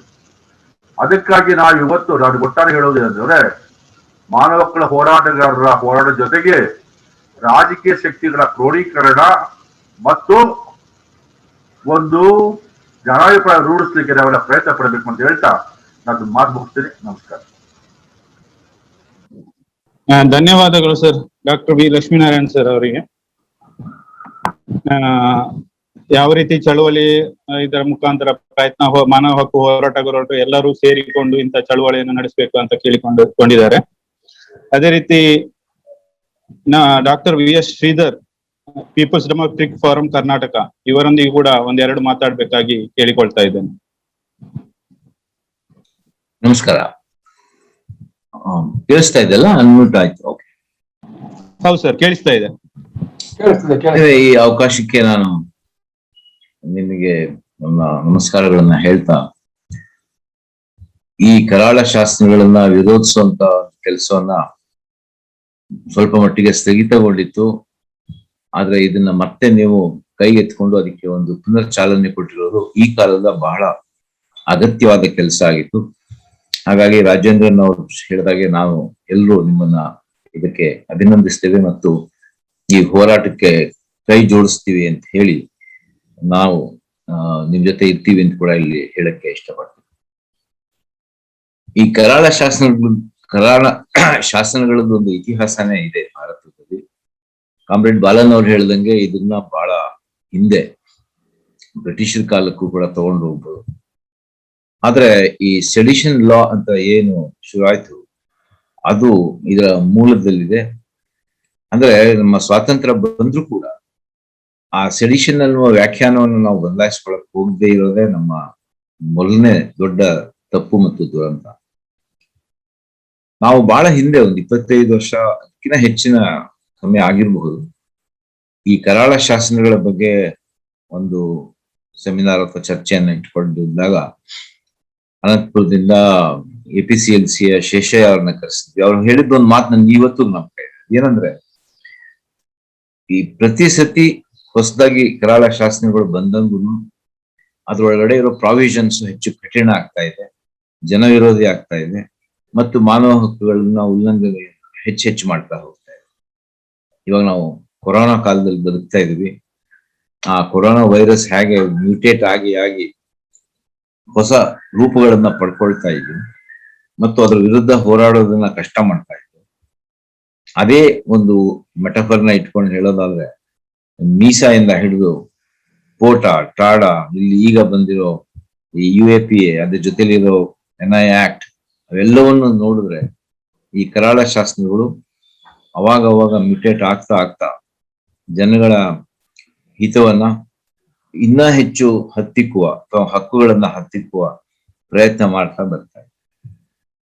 ಇದರಲ್ಲಿ ನಮಗೆ ನೇರವಾಗಿ ಕಾಣೋದೇನಂತಂದ್ರೆ, ಒಂದ್ ಕಡೆ ಅದು ಜನಗಳನ್ನ, ಅದು ಬಹಳ ಸೆಲೆಕ್ಟಿವ್ ಆದ ಆರ್ಗನೈಸೇಷನ್ಗಳನ್ನ ಮತ್ತು ಜನಗಳ ಮೇಲೆ ಇದನ್ನ ಪ್ರಯೋಗಿಸಲಾಗ್ತಾ ಇದೆ ಅನ್ನೋದನ್ನ ನಾನು ಮತ್ತೆ ವಿವರಿಸಕ್ ಹೋಗಲ್ಲ. ಅದು ಬಾಲನ್ ಅವ್ರು ಬಹಳ ಸ್ಪಷ್ಟವಾಗಿ ಹೇಳಿದ್ರು. ಅದಕ್ಕೆ ಒಂದೇ ಒಂದು ಉದಾಹರಣೆ, ಬಹುಶಃ ಪ್ರಜ್ಞಾ ಮತ್ತು ಈ ಸೋನಿ ಸೂರಿ ಅವರ 2 ಕೇಸ್ಗಳನ್ನ ಪಕ್ಕದಲ್ಲಿ ನೋಡಿದ್ರೆ ಒಬ್ಬರಿಗೆ ಏನು ಅದರಿಂದ ಅಫೆಕ್ಟ್ ಆಗಲ್ಲ. ಆದ್ರೆ ನಿರಪರಾಧಿಯಾದ ಸೋನಿ ಸೂರಿ ಅವರು ಈ UAPA ಕೆಳಗಡೆ ಬಹಳ ದೊಡ್ಡ ಒಂದು ಅಂದ್ರೆ ಕೇಸಲ್ಲಿ ಸಿಲುಕಿಸಿ ಅವ್ರನ್ನ ಪೊಲೀಸ್ ಟಾರ್ಚರ್ ಅವ್ರ ಮೇಲೆ ಮಾಡಿ ದೈಹಿಕವಾಗಿ ಮತ್ತು ಮಾನಸಿಕವಾಗಿ ಹಲ್ಲೆ ನಡೆಸಿ ಅವ್ರನ್ನ ಪೂರ್ತಿಯಾಗಿ ಅಂದ್ರೆ ಒಂದು ವ್ಯಕ್ತಿ ಮತ್ತು ವ್ಯಕ್ತಿತ್ವವನ್ನ ನಾಶ ಮಾಡುವಷ್ಟು ದೊಡ್ಡ ಮಟ್ಟದಲ್ಲಿ ಸ್ಟೇಟ್ ಅವ್ರ ಮೇಲೆ ಇರುತ್ತೆ. ಆದ್ರೆ ಈಗಾಗಲೇ ಮಹಾರಾಷ್ಟ್ರ ಬ್ಲಾಸ್ಟ್ ಕೇಸ್ ನಲ್ಲಿ ಅದು ಬ್ಲಾಸ್ಟ್ ಕೇಸ್ ಅಂತ ಗುರುತಿಸಿದ್ರು ಕೂಡ ಆದ್ರೆ ಹಿಂದೆ ಇರೋ ಆರ್ಗನೈಸೇಷನ್ಗಳನ್ನ ನಾವು ಟೆರರಿಸ್ಟ್ ಆರ್ಗನೈಸೇಷನ್ ಅಂತ ನಮ್ಮ ಸ್ಟೇಟ್ ಯಾವತ್ತೂ ಗುರುತಿಸಲೇ ಇಲ್ಲ. ಹೀಗಾಗಿ ಅದಕ್ಕೆ ಯಾರು ಟೆರರಿಸ್ಟ್ ಆರ್ಗನೈಸೇಷನ್ ಅನ್ನೋದ್ರ ಬಗ್ಗೆ ಬಹಳ ಸ್ಪಷ್ಟವಾದ ಒಂದು ಅಭಿಪ್ರಾಯ ಪೂರ್ವಗ್ರಹ ಇದ್ದಂಗೆ. ಅದನ್ನ ಹತ್ತಿಕ್ಲಿಕ್ಕೆ ಈ ಕಾಯ್ದೆಗಳನ್ನ ಅವ್ರು ಬಳಸ್ತಾ ಇದ್ದಾರೆ. ಇಲ್ಲಿ ಇನ್ನ ಒಂದು ಅಂಶವನ್ನ ಈಗಾಗ್ಲೇ ಅನೇಕ ಹ್ಯೂಮನ್ ರೈಟ್ಸ್ ಡಿಫೆಂಡರ್ಸ್ ಹೇಳಿದ್ದಾರೆ. ಅದೇನಂದ್ರೆ ಈ ಸ್ಟೇಟ್ ಟೆರರ್ ಅಂತ ಒಂದಿದೆ. ಆ ಸ್ಟೇಟ್ ಟೆರರ್ ಮೇಲೆ ಇದಕ್ಕೆ ಒಂದು ಅಕ್ಷರವೂ ಇಲ್ಲ ಇದರಲ್ಲಿ. ಅಂದ್ರೆ ಇದ್ರ ಪ್ರಕಾರ ಇದರ ಅಸಂಪ್ಷನ್ ಏನಂದ್ರೆ ಜನಗಳು ಮೂಲಭೂತವಾಗಿ ದಂಗೆಯನ್ನ ಏಳೋ ಸಾಧ್ಯತೆ ಇದೆ, ಸ್ಟೇಟ್ ಏನೇ ಮಾಡಿದ್ರು ಅದು ತಪ್ಪು ಮಾಡಕ್ ಸಾಧ್ಯ ಇಲ್ಲ ಅನ್ನೋ ಒಂದು ನಂಬಿಕೆ ಇದು ಹಿಂದೆ ಕೆಲಸ ಮಾಡುತ್ತೆ. ಆದ್ರೆ ಇತ್ತೀಚೆಗೆ ಮತ್ತು ಪ್ರತಿ ಸ್ಟೇಟ್ ಅಂದ್ರೆ ನಮ್ಮ ಪ್ರಭುತ್ವ ತಗೊಳ್ತಾ ಇರುವಂತ ಪ್ರತಿ ಕಾನೂನು ಕೂಡ ಜನವಿರೋಧಿಯಾಗೇ ಇರೋದಿಲ್ಲ. ಅದ್ರ ವಿರುದ್ಧ ಹೋರಾಟದಲ್ಲೇ ಎದ್ದೇ ಹೇಳುತ್ತೆ. ಆದ್ರೆ ಆ ಯಾವ ಅಲ್ಲಿಯೂ ಹೇಳಬಾರದು. ಹಿಂದುತ್ವ ಕಾರ್ಪೊರೇಟ್ ಶಕ್ತಿಗಳು ಅನಿರ್ಬಾಧಿತವಾಗಿ ಮುಂದುವರಿಬೇಕು ಅನ್ನೋ ಉದ್ದೇಶಕ್ಕೋಸ್ಕರ ಯಾರ್ದೋ ಒಂದು ಶಕ್ತಿಯ ಹಿತರಕ್ಷಣೆಗೋಸ್ಕರ ಇಡೀ ಜನ ಸಮುದಾಯದ ಈ ಪ್ರಜೆಗಳ ಹಿತರಕ್ಷಣೆಯನ್ನ ಬಲಿ ಕೊಡುವಂತ ಕೆಲಸವನ್ನ ಈ ಕರಾಳ ಶಾಸನಗಳು ಮಾಡ್ಕೊಂಡು ಬರ್ತಾರೆ. ಯಾಕೆಂದ್ರೆ ಇಲ್ಲಿ ದೊಡ್ಡ ಸಮಸ್ಯೆ ಅಂದ್ರೆ ಈ ಅನ್ಲಾಫುಲ್ ಆಕ್ಟಿವಿಟಿ ಅಂದ್ರೆ ಏನು ಅನ್ನೋದ್ರ ಬಗ್ಗೆ ಒಂದು ಡೆಫಿನಿಷನ್ ಅಲ್ಲೇ ಒಂದು ದೊಡ್ಡ ಸಮಸ್ಯೆ ಇದೆ. ಇವಾಗಂತೂ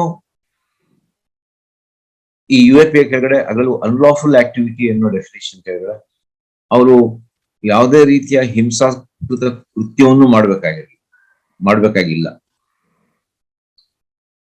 ಅವರು ಪ್ರಚೋದನೆಯನ್ನ ನೀಡುವ ಸಾಹಿತ್ಯವನ್ನ ಓದ್ತಾ ಇದ್ರು ಅನ್ನೋ ಒಂದೇ ಒಂದು ಕಾರಣ ಕೂಡ ಇದಕ್ಕೆ ಸಾಕು.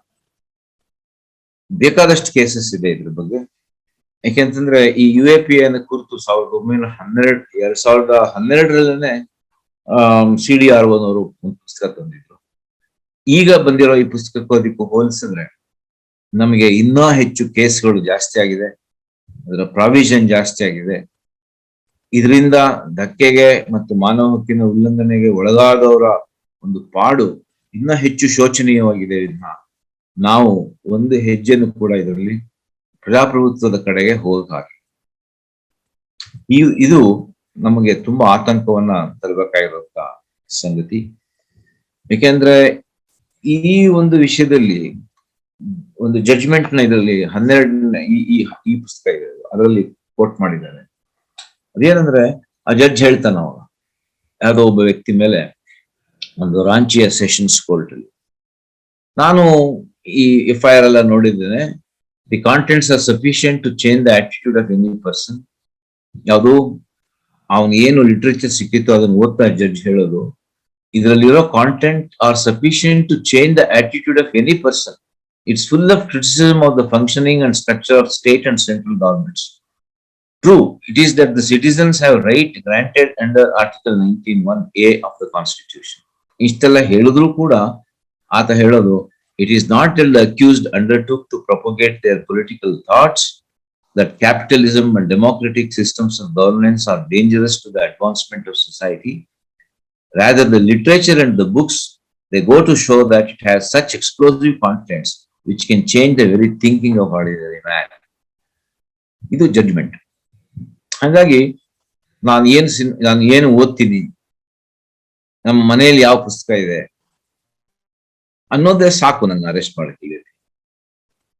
ಇದು ಒಂದ್ ಕಡೆ ಆದ್ರೆ, ಇನ್ನೊಂದ್ ಕಡೆ ನಾನು ಆಗ್ಲೇ ಹೇಳ್ದಂಗೆ ಕೆಲವು ಸಂಘಟನೆಗಳನ್ನ ಮಾತ್ರ ಇವರು ಅದನ್ನ ಟಾರ್ಗೆಟ್ ಮಾಡ್ತಿರೋದ್ರಿಂದ ಇದನ್ನ ಆಗ್ಲೇ ಅವ್ರು ನಿರ್ಧರಿಸ್ಬಿಟ್ಟಿದ್ದಾರೆ ಯಾವ್ಯಾವ ಸಂಘಟನೆಗಳು ಈ ದೇಶದಲ್ಲಿ ಟೆರರಿಸ್ಟ್ ಸಂಘಟನೆಗಳು ಅಂತ. ನಾವು ಕೂಡ ಹಿಂದೆ ಒಂದು ಸ್ಟಡಿ ಮಾಡಿದ್ವಿ, ಶಾಶ್ವತ ಶಂಕಿತು ಅನ್ನೋ ಹೆಸರಿನಲ್ಲಿ ಪುಸ್ತಕ ತಂದ್ವಿ. ಅಂದ್ರೆ ಅನೇಕ ಮುಸ್ಲಿಂ ಯುವಕರನ್ನ, ಕಾಲೇಜಲ್ಲಿ ಓದ್ತಾ ಇದ್ದಂತ ಯುವಕರನ್ನ ಇದೇ UAPA ಅಡಿನಲ್ಲೇ ಬಂಧಿಸಿ ದೇಶದ ನಾನಾ ಜೈಲುಗಳಲ್ಲಿ ಅದು ಒಂದ್ ಕಡೆ ನೋಡಿ. ಅದರಲ್ಲಿ ಕೆಲವರು ಹೊರಗಡೆ ಬಂದ್ರು, ಇನ್ನ ಸುಮಾರು ಜನ ಅಲ್ಲೇ ಇದ್ದಾರೆ. ಆ ಹೊರಗಡೆ ಬಂದವ್ರನ್ನ ನಾವು ಸಂದರ್ಶಿಸಿ, ಅವ್ರ ಮನೆಯವ್ರನ್ನ ಸಂದರ್ಶಿಸಿ ಈ ಪುಸ್ತಕವನ್ನ ತಂದ್ವಿ. ಒಂದ್ಸತಿ UAP ಅಡಿಯಲ್ಲಿ ಬಂದಿತರಾದ್ರೆ ಅವರು ಸಮಾಜದಲ್ಲಿ ಶಾಶ್ವತವಾದ ಶಂಕಿತರಾಗಿ ಉಳಿದು ಹೋಗುದು.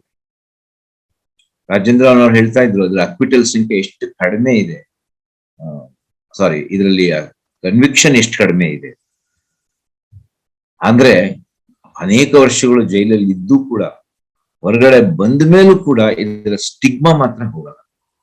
ಹೀಗೆ ನಮ್ಮ ಬದುಕಿನ ಬಹಳ ಪ್ರಮುಖವಾದ ಆಯಸ್ಸನ್ನ ಜೈಲಲ್ಲಿ ಕಳೆಯೋ ಮಾಡಿ, ಅದ್ ಯಾವುದೋ ಒಂದು ಕಾರಣಕ್ಕೆ ಇದು ಸಾಬೀತಾಗದೆ ಹೊರಗಡೆ ಅಕಸ್ಮಾತ್ ಬಂದ್ರೆ, ಬಂದ ಮೇಲೂ ಕೂಡ ಈ ಶಾಸನವನ್ನ ತಲೆ ಮೇಲೆ ಅಥವಾ ಹೃದಯದಲ್ಲಿ ಹೊತ್ಕೊಂಡು ತಿರುಗುವಂತ ಒಂದು ಸನ್ನಿವೇಶವನ್ನ ಈ ಒಂದು ಕರಾಳ ಶಾಸನ ತಯಾರು ಮಾಡಿದೆ.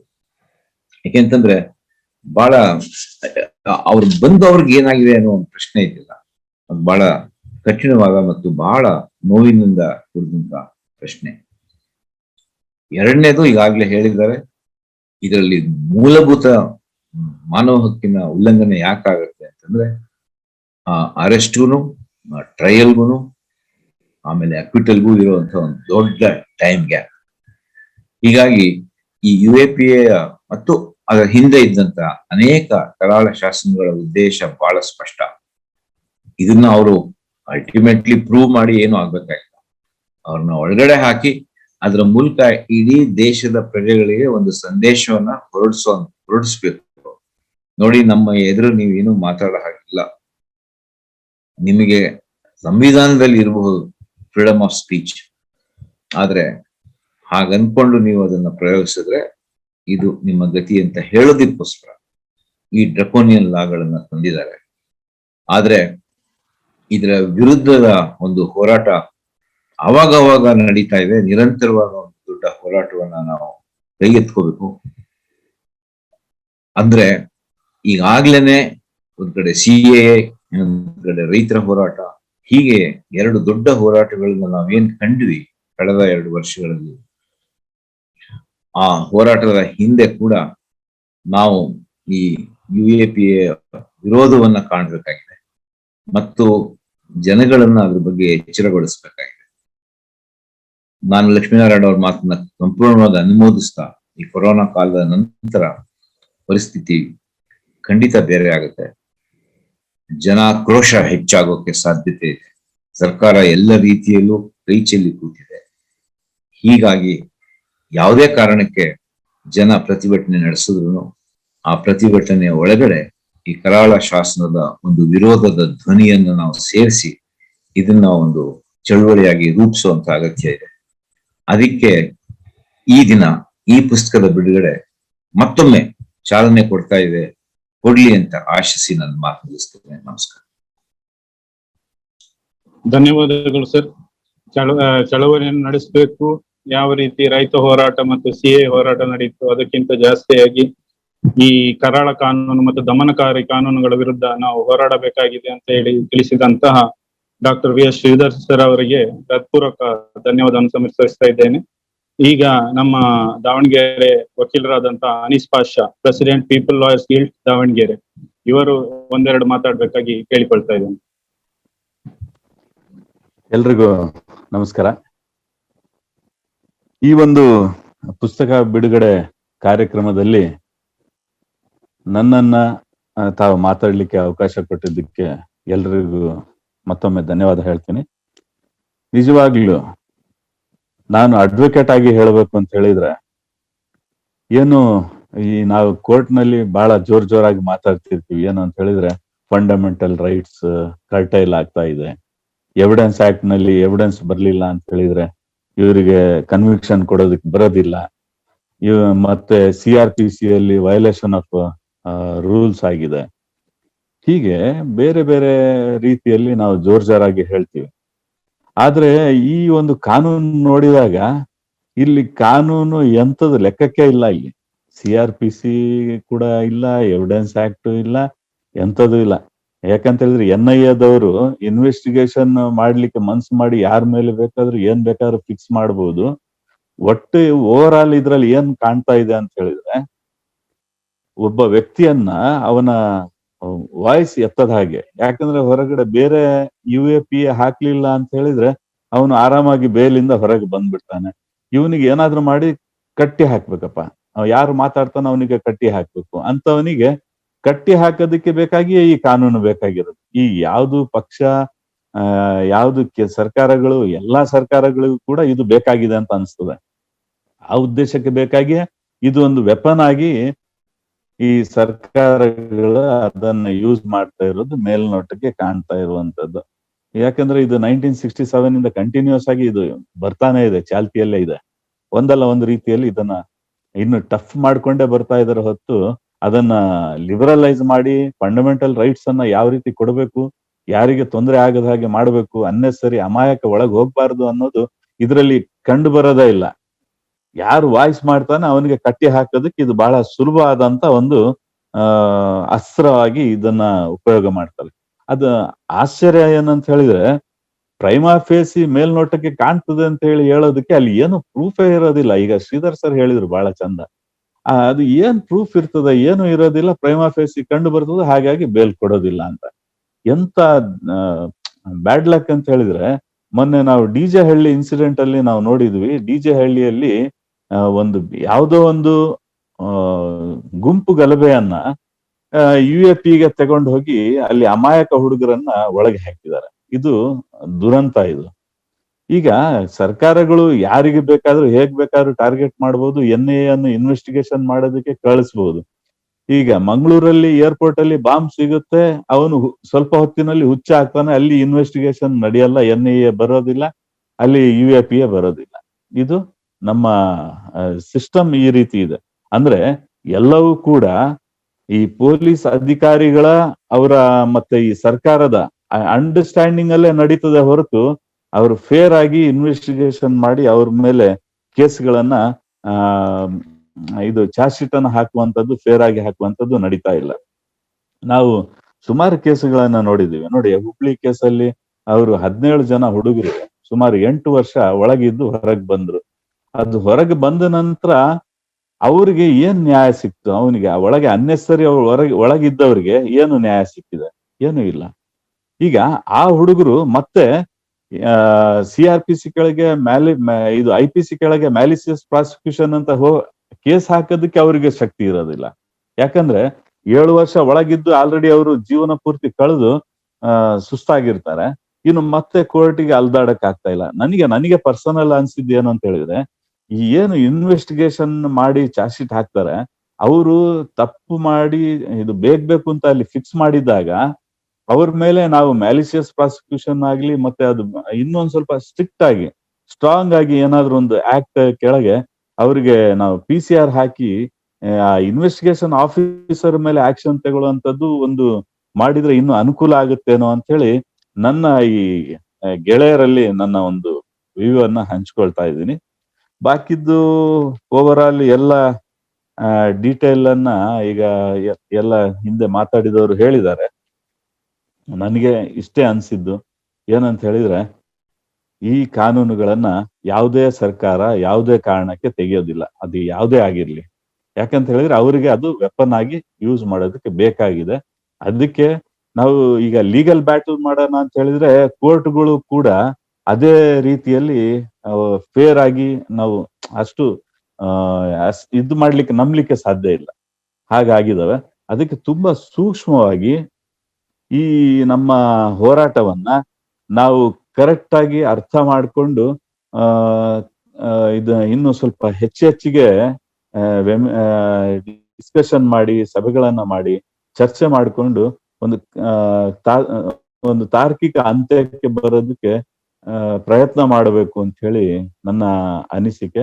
ಈ ಪುಸ್ತಕ ನೋಡಿದೆ, ಬಹಳ ಚೆನ್ನಾಗಿ ಎಲ್ಲ ತುಂಬಾ ಡೀಟೇಲ್ ಆಗಿ ಎಲಾಬರೇಟ್ ಆಗಿ ಇದೆ. ನಮ್ಗಂತೂ ವಕೀಲರುಗಳಿಗೆ ತುಂಬಾ ಅನುಕೂಲ ಆಗುವಂತ ಪುಸ್ತಕ. ಎಲ್ರಿಗೂ ನನಗೆ ಮಾತಾಡೋದಕ್ಕೆ ಅವಕಾಶ ಕೊಟ್ಟಿದ್ದಕ್ಕೆ ಧನ್ಯವಾದಗಳು. ನಮಸ್ಕಾರ. ಧನ್ಯವಾದಗಳು ನಿಮಗೂ ಕೂಡ sir. Advocate Anish Pasha sir. ಎಲ್ಲರಿಗೂ ಧನ್ಯವಾದ ಸರ್. ಪ್ರತಿಯೊಬ್ಬರು ತಮ್ಮ ತಮ್ಮ ಅಭಿಪ್ರಾಯವನ್ನು ಹಂಚಿಕೊಂಡಿದ್ದೀರಿ. ಈ ಚರ್ಚೆ, ಈ ದಮನಕಾರಿ ಕಾನೂನುಗಳ ವಿರುದ್ಧ ನಡೆದಂತ ಈ ಚರ್ಚೆ ಮತ್ತು ಈ ಪುಸ್ತಕ ಬಿಡುಗಡೆ ಇವತ್ತು ಒಂದು ಚಳುವಳಿಗೆ ಒಂದು ಮುನ್ನುಡಿಯಾಗಲಿ ಅಂತ ಹೇಳಿ ನಾನು ಬಯಸ್ತಾ ಇದ್ದೇನೆ. ನಾವು ಎಲ್ಲ ಮಾನವ ಹಕ್ಕು ಹೋರಾಟಗಾರರು ಅಥವಾ ಪ್ರಗತಿಪರ ಹೋರಾಟಗಾರರು, ರೈತ ಹೋರಾಟಗಾರರು ಎಲ್ಲರೂ ಒಂದಾಗಿ ಈ ದಮನಕಾರಿ ಕಾನೂನು ಮತ್ತು ಕರಾಳ ಕಾನೂನುಗಳ ವಿರುದ್ಧ ಹೋರಾಟ ನಡೆಸಬೇಕಾದಂತಹ ಒಂದು ಸನ್ನಿವೇಶ. ಇವತ್ತು ಕೋವಿಡ್ ಅಲ್ಲದೆ ಇದ್ದಿದ್ರೆ ನಮ್ಮ ಪರಿಸ್ಥಿತಿ ಕೋವಿಡ್ಗಿಂತ ಭಯಾನಕ ಆಗಿರುವಂತ ಪರಿಸ್ಥಿತಿ ಆಗಿರ್ಬೋದಿತ್ತು. ಕೋವಿಡ್ ಒಂದು ಲೆಕ್ಕದಲ್ಲಿ ಅದಕ್ಕೆ ಕೋವಿಡ್ ಆದ್ರೂ ಆಗ್ಬೋದು. ಈಗಿನ ಸರ್ಕಾರದ ಕೆಲವು ದಮನಕಾರಿ ಕಾನೂನುಗಳು ಅದಕ್ಕಿಂತ ಭಯಾನಕರವಾಗಿದೆ ಅಂತ ಹೇಳಲಿಕ್ಕೆ ನಾ ಇಚ್ಛೆ ಪಡ್ತಾ ಇದ್ದೇನೆ. ಮತ್ತು ಈ ಪುಸ್ತಕ ಬಿಡುಗಡೆ ಮಾಡಿದಂತ ವೈಜಯ Rajendra sir, state president UCL Karnataka, ಇವರಿಗೆ ನಮ್ಮ ಎಲ್ಲರ ಪರವಾಗಿ ಹಾರ್ದಿಕ ಧನ್ಯವಾದಗಳನ್ನು ಸಮರ್ಪಿಸ್ತಾ ಇದ್ದೇನೆ. ಧನ್ಯವಾದಗಳು ಸರ್. ತಮ್ಮ ಅಮೂಲ್ಯ ಸಮಯವನ್ನು ಕೊಟ್ಟು ನಮ್ಮೊಟ್ಟಿಗೆ ತಮ್ಮ ಅಭಿಪ್ರಾಯವನ್ನು ಹಂಚಿಕೊಂಡದಕ್ಕಾಗಿ ತುಂಬಾ ಹೃತ್ಪೂರ್ವಕ ಧನ್ಯವಾದವನ್ನು ಸಮರ್ಪಿಸ್ತಾ ಇದ್ದೇನೆ. ನಮಸ್ಕಾರ. Thank you sir. ಅದೇ ರೀತಿ ನಮ್ಮ advocate Balan sir, NCHRO state president, ಅವರೊಟ್ಟಿಗೆ ನಾನು ಯಾವಾಗಲೂ ಕೆಲಸ ಮಾಡ್ತಾ ಇರುವವನು. ನಾನು ಕೂಡ NCHRO ಸ್ಟೇಟ್ ಜನರಲ್ ಸೆಕ್ರೆಟರಿ ಆಗಿದ್ದೇನೆ. ಅಲ್ಲದೆ ಅವರು ಈ movement against UAP and other repressive laws ಇದರದ್ದು ನ್ಯಾಷನಲ್ ವೈಸ್ ಪ್ರೆಸಿಡೆಂಟ್ ಕೂಡ ಆಗಿದ್ದಾರೆ. ಅವರು ತಮ್ಮ ಪ್ರಾಸ್ತಾವಿಕ ಭಾಷಣದಲ್ಲಿ ಪುಸ್ತಕದ ಬಗ್ಗೆ ಮತ್ತು ಈ ಕರಾಳ ದಮನಕಾರಿ ಕಾನೂನುಗಳ ಬಗ್ಗೆ ಮಾತನಾಡಿ ಎಲ್ಲರಿಗೆ ತಮ್ಮ ಅಭಿಪ್ರಾಯವನ್ನು ಹಂಚಿಕೊಂಡಿದ್ದಾರೆ. ಬಾಲನ್ ಸರ್, ತಮಗೂ ಹೃತ್ಪೂರ್ವಕ ಧನ್ಯವಾದವನ್ನು ಸಮರ್ಪಿಸ್ತಾ ಇದ್ದೇನೆ.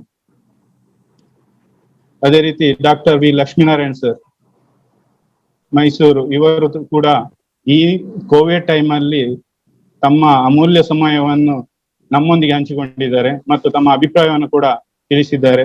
ಅವರಿಗೂ ಕೂಡ ನಾನು ಹೃತ್ಪೂರ್ವಕವಾಗಿ ಧನ್ಯವಾದವನ್ನು ಸಮರ್ಪಿಸ್ತಾ ಇದ್ದೇನೆ ಸರ್.